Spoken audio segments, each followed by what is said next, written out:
A protagonista. Quando uma mulher planta, todas colhem. Oferecimento Faesp, Romancini Troncos e Balanças, John Deere inspirando por gerações. Olá, sejam todos bem-vindos e bem-vindas à Protagonista, a plataforma do Canal Rural que dá voz às mulheres do agronegócio. É um prazer te ter aqui de novo.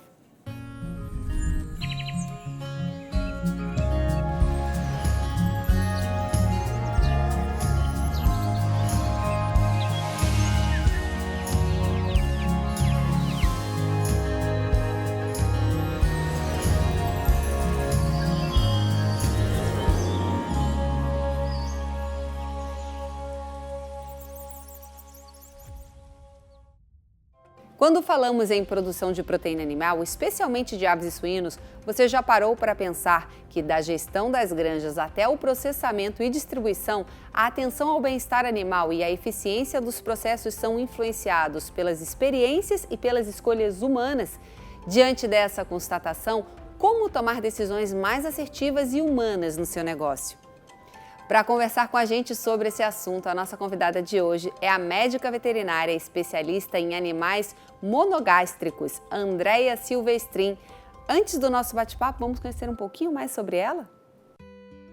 Andréia Maria Silvestrin nasceu em Adamantina, interior de São Paulo. É uma entusiasta da natureza, sempre explorando novos lugares com amigos. Casada e conhecida pelo seu sorriso e alegria, Andréia se dedica ao autoconhecimento para viver melhor a cada dia. Como médica veterinária e especialista em animais monogástricos, ou seja, aqueles com estômago simples, não ruminantes, tem o propósito de alimentar o futuro focando em saúde animal e sustentabilidade por meio da gestão de pessoas.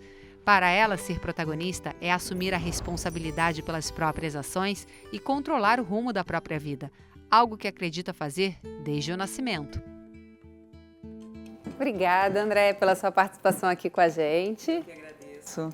Muito legal, né, essa sua especialização em animais monogástricos, seria isso?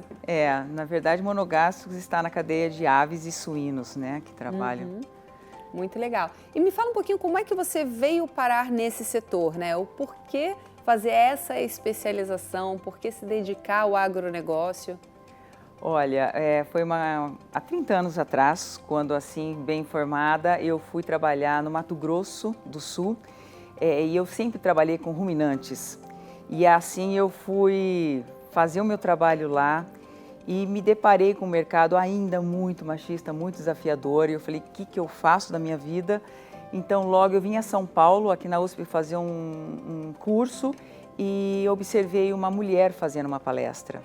E assim, essa foi a protagonista que realmente trouxe a mim dentro desse novo mercado que foi aves e suínos e que me colocou nesse mercado foi através de uma mulher e foi através dali que eu escolhi fazer esse caminho já de 30 anos que a gente já vem trabalhando. Não, isso é muito interessante, porque o que a gente sempre fala aqui é uma mulher dando a mão para outra, é uma mulher incentivando a outra, é a sororidade. Porque não é que a mulher não queira ouvir o homem, mas quando ela ouve uma mulher falando, ela consegue se conectar mais, né, Andréia? É a palavra, é a conexão, né? A mulher, ela entende quais são os desafios que a gente se coloca dentro de um mercado profissional, ela entende quais são esses desafios. E ter sempre uma pessoa mentorando você, te orientando, é uma facilidade para que a gente possa seguir e se automotivar nesse processo.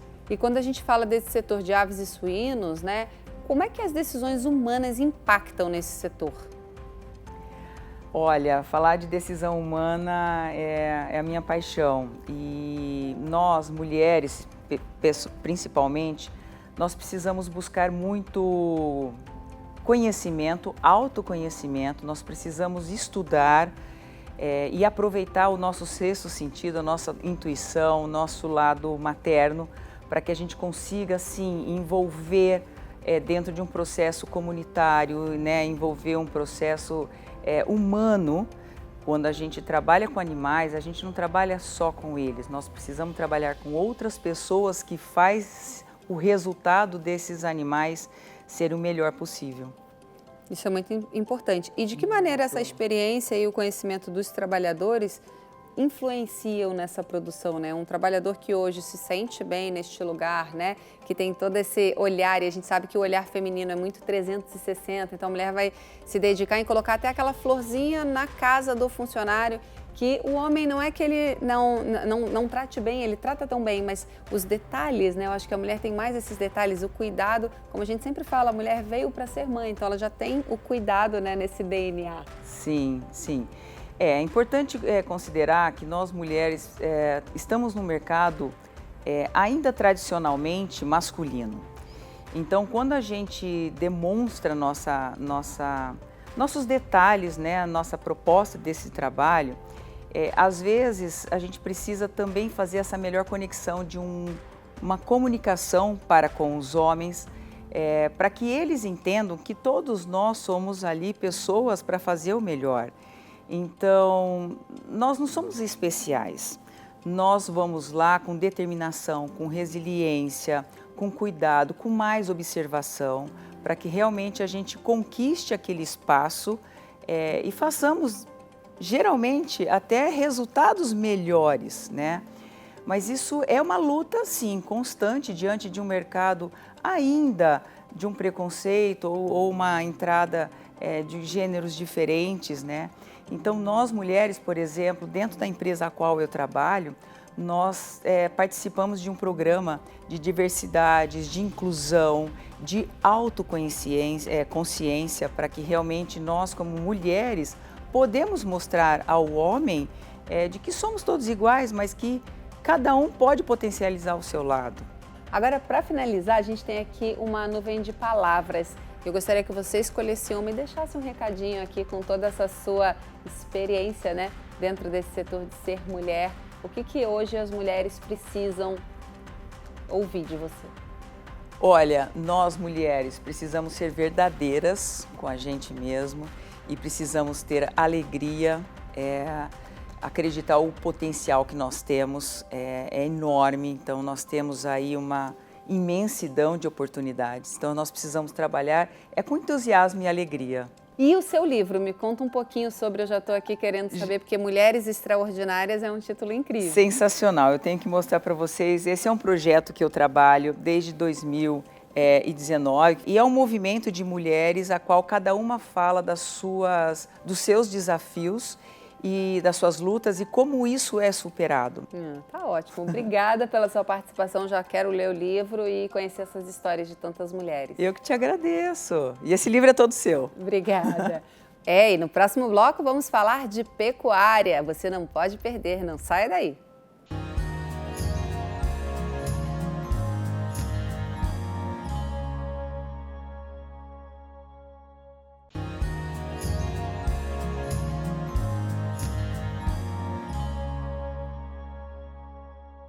As pastagens são essenciais para a pecuária, servindo de base para a alimentação de gado de corte e leite no Brasil. O cerrado tem destaque onde espécies como a braquiária impulsionaram a produção desde a década de 1970. Essas pastagens aumentaram a produtividade, colocando o Brasil como protagonista mundial.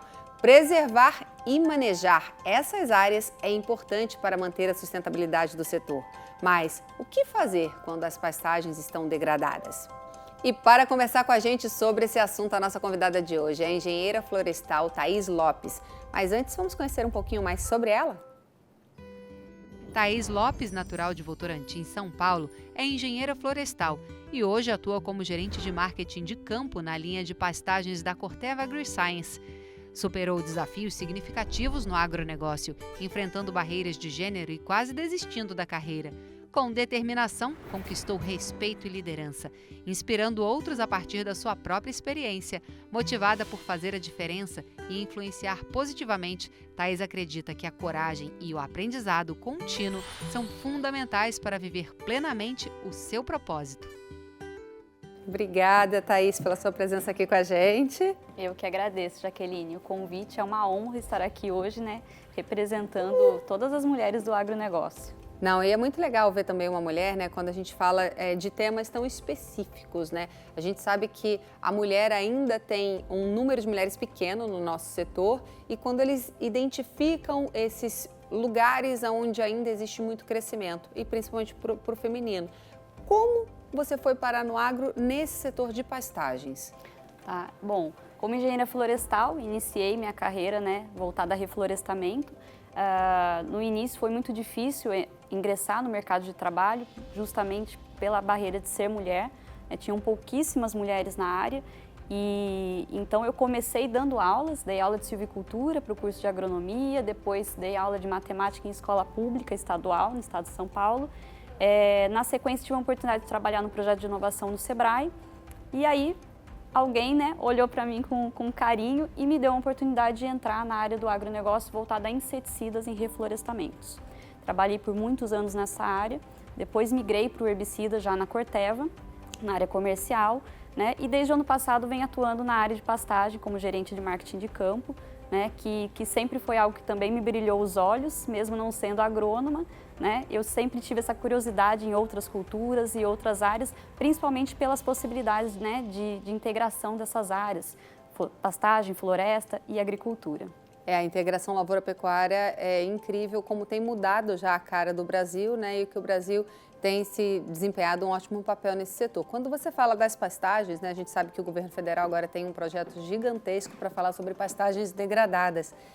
Você acredita que é uma oportunidade e dentro desse setor a gente já vê mulheres olhando para ele também? Tá. Não, sem dúvida nenhuma, é uma oportunidade, né? Acho que, primeiramente, a gente tem que entender o que são pastagens degradadas, né? E as pastagens degradadas, elas são aquelas pastagens que elas trazem já um prejuízo do ponto de vista ambiental e do ponto de vista econômico também, né? E essas pastagens, elas têm vários níveis de dano que podem ser causados ao longo do tempo. Então, é preciso sempre estar atento, olhar para isso com cuidado e pensar qual é a forma de planejar melhores técnicas para subsidiar, né, uma qualidade desse pasto. E quais são as melhores técnicas hoje que a gente tem no mercado para a recuperação de pastagens degradadas? Tá. Bom, como eu antecipei, né, as pastagens elas têm diversos níveis, né? Então ela pode ser desde um nível baixo até um nível muito alto, né, de degradação. Então, ao observar, né, qualquer tipo de sinal desses que eu vou estar citando, que seria, por exemplo, a diminuição do potencial de capacidade de suporte daquele pasto para pastejo do rebanho, né? Além disso, a presença alta de plantas daninhas, né, que estão ali competindo com essa pastagem e também falhas na área de cobertura de solo, onde você vê muitas áreas apresentando já o solo exposto, né? Então esses são sinais bem simples, né, de estar identificando, mas que precisa de um olhar, né, frequente para poder tratar com técnicas preventivas e corretivas. E quais são as principais técnicas utilizadas para a recuperação dessas pastagens degradadas? Tá. As pastagens degradadas, elas, dependendo do nível, elas vão implicar em técnicas diferenciadas, né? Então, primeiramente, é importante você observar a questão da fertilidade do solo, que pode haver uma necessidade de fazer algum tipo de correção, e também o controle de plantas daninhas na área, né? A infestação das plantas daninhas precisa ser bem observado, né? E a partir disso identificar qual é o melhor método de controle. Hoje existem vários produtos para fazer controle de plantas daninhas em pastagens. É importante se atentar a produtos que sejam devidamente registrados para essa cultura, que tenham um acompanhamento, uma assistência técnica também especializada para melhor posicionamento, porque existem diversos perfis de planta e nem todo produto funciona para todas as situações. Bom, para finalizar aqui o nosso programa, a gente tem uma nuvem de palavras. Eu queria que você escolhesse uma e deixasse aqui um recadinho para quem está assistindo a gente. Tá certo. Bom, falar de amor, né? Eu acho que o amor é o que nos motiva, o amor você tem que ter amor àquilo que você se propõe a fazer e é só com amor que você consegue ter forças para continuar, né, insistindo, persistindo e fazendo cada vez melhor. Então, essa é a minha mensagem. Muito obrigada pela sua participação aqui com a gente. Eu que agradeço, Jaqueline. Obrigada. E no próximo bloco, o assunto é sustentabilidade. Vamos conhecer Sandra Krelin, produtora à frente da gestão administrativa de uma propriedade na Serra do Penitente, no Maranhão. Você não pode perder, não sai daí.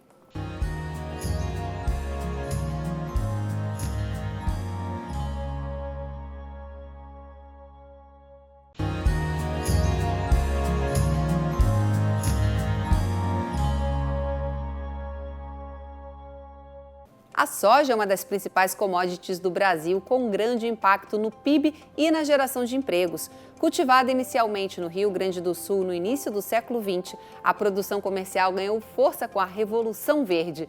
No caso do estado do Maranhão, a expansão no Cerrado se intensificou na década de 1970, com municípios como Taço Fragoso e Balsas liderando essa produção.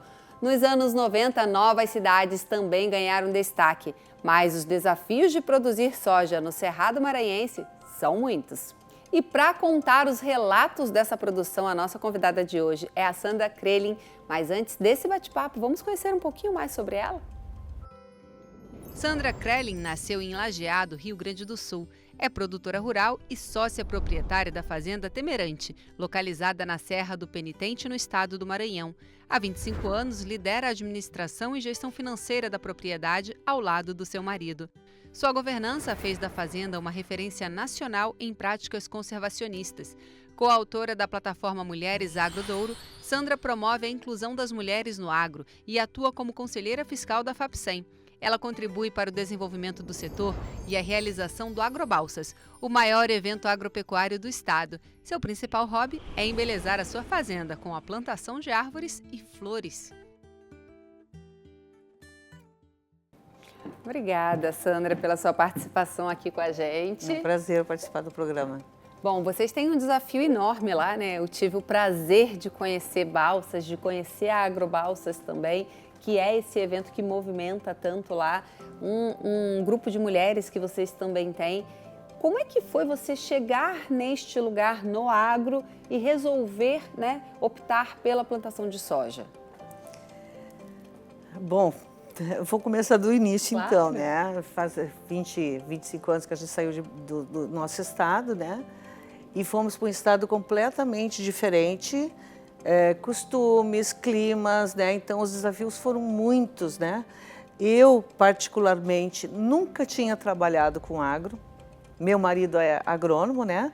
Então eu nunca tinha trabalhado. Então era uma coisa totalmente nova para mim, né? Então os desafios foram enormes, tá? Enormes. A gente saiu de um estado do Rio Grande do Sul um pouco mais desenvolvido, né? E a gente sabe que o Maranhão ainda tem muita coisa, já melhorou demais, mas ainda tem muita coisa a melhorar. Então os desafios foram muitos, né? E nós ainda, tu deixa a família, né? Tu tem primeiro o desafio familiar, né? Que é, tu deixa tua família lá, meus filhos não foram junto, então hoje não, hoje os dois estão lá, então já ficou melhor. Depois vem o cultural, né, o desafio cultural, e aí o próprio desafio da produção de soja. E que hoje vocês têm uma produção de soja totalmente sustentável, né? Sim, a gente assim, ó, meu esposo, ele é um apaixonado pelo que faz, ponto, né? Então, assim, ó, a gente já ganhou 2 vezes o selo do conservacionismo, né? Estamos em processo de certificação da fazenda e, assim, ó, o maior orgulho dele, e meu também, né? Porque é uma coisa assim, quando a gente começou, já que era cerrado, não tinha nada, né? Não tinha nada. Então, hoje, com as boas práticas, com, né, a nossa lavoura hoje, até tem um estudo que que foi feito, que a nossa lavoura hoje, ela está fornecendo mais carbono do que se tivesse o próprio cerrado. Caramba!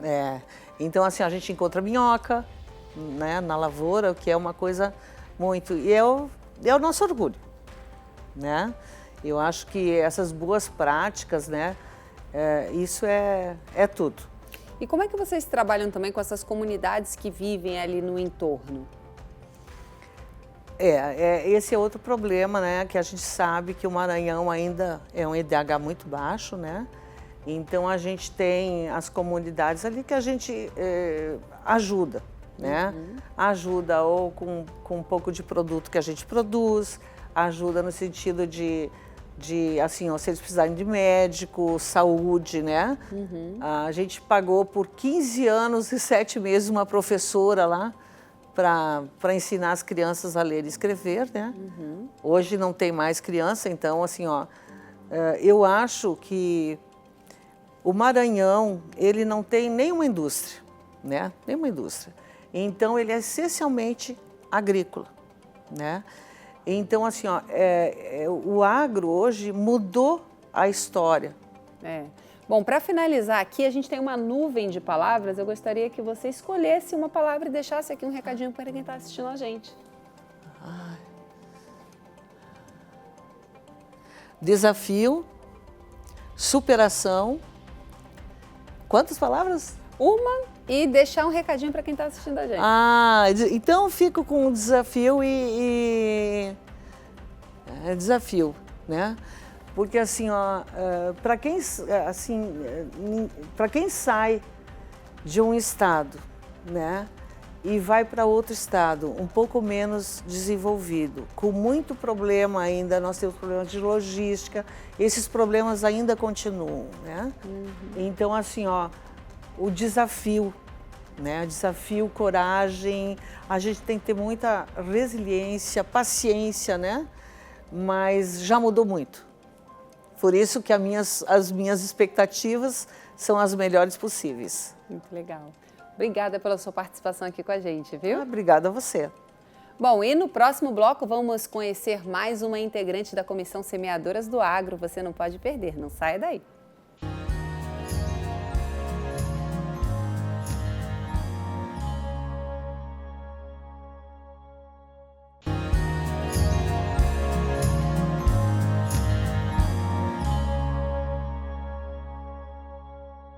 Eu começo esse bloco falando de Ribeirão Bonito, uma cidade no estado de São Paulo com mais de 12 mil habitantes.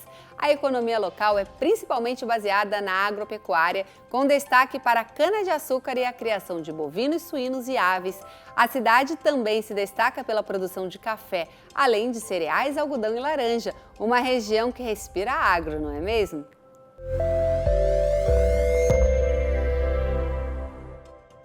Quem vai trazer outras informações da região para a gente é Eneida Ramalho Pascoal, presidente do Sindicato Rural da cidade e mais uma integrante da Comissão Semeadoras do Agro.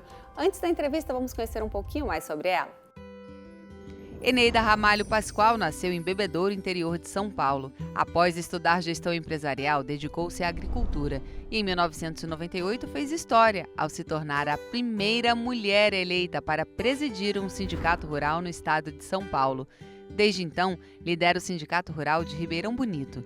Eneida também foi presidente da Salmer, entidade que abrigava 150 crianças, e como membro da Comissão Semeadoras do Agro, promove capacitação e incentiva mulheres rurais a realizarem seus sonhos.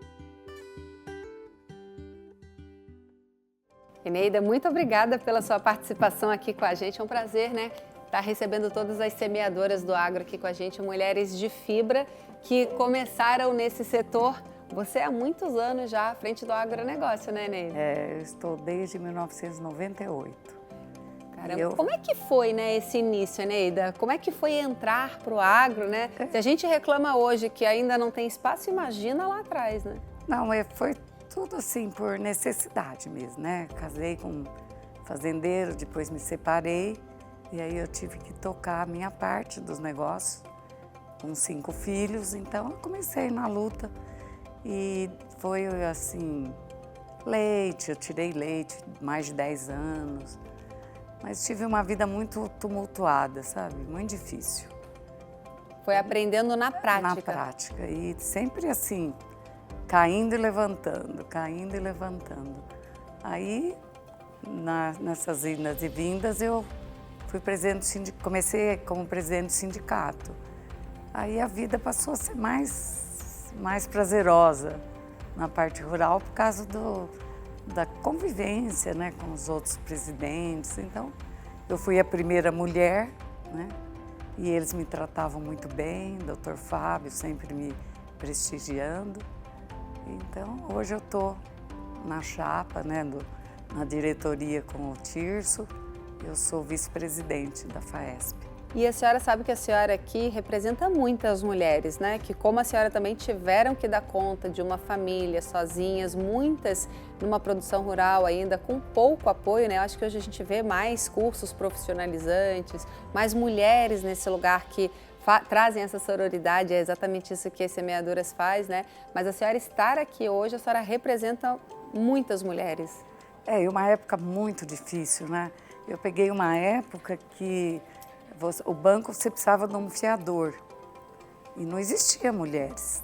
Então eu tinha que pedir para os maridos. Então foi tudo com muita dificuldade. Mas nunca desistiu? Não, eu nunca desisti. E eu amo. E se fosse para a senhora dar um conselho para quem está assistindo a gente agora e está passando talvez por esse processo, né? Ou teve as mães que passaram por esse processo, qual seria o conselho? Para fazer o possível para se preparar bem, porque antigamente, na minha época, não existia. Era a Casa da Agricultura e só.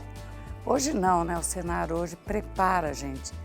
Então, quando a gente vai entrar numa área, você já entra mais segura dos rendimentos, o que vai acontecer, o plantio, com instrução, com apoio técnico. Aí tá bem mais fácil, né? Para finalizar a nossa entrevista, a gente tem uma nuvem de palavras e eu gostaria que a senhora escolhesse uma palavra e deixasse aqui com toda essa sua vivência, né? Com toda essa sua experiência. Olha, uma dica. Nenhuma delas. Então escolha a sua. Liderança. Se você não tiver a liderança nessa posição de presidente de sindicato, você não consegue. Porque eu acho que falta liderança para o Brasil. São poucos líderes, né? Então, o Tirso está se despontando porque ele é um líder nato. Ele está fazendo uma transformação na FAESP. Exato. Mas por causa que ele é um grande líder. Exatamente. Precisamos de mais líderes, menos chefes. Precisamos de mais líderes, porque eu acho que senão você não consegue dominar, você não consegue construir, você não consegue delegar. Então, Perfeito. A liderança é... Foi um prazer receber a senhora aqui hoje no Muito estúdio. obrigada, espero que tenha sido. Continue, agora temos 450 mulheres para estar com a gente aqui, seguindo nas redes sociais e sempre mostrando também o que estão fazendo lá do outro lado. Muito obrigada, viu? Obrigada, querida. Bom, e o nosso programa fica por aqui. Se você quiser saber mais da plataforma do Canal Rural que dá voz às mulheres do agro, siga a protagonista nas redes sociais. É só você apontar o seu telefone para a nossa tela e escanear o QR Code que você vai direto para o nosso site e para as nossas redes sociais. Eu te vejo aqui na semana que vem. Até lá!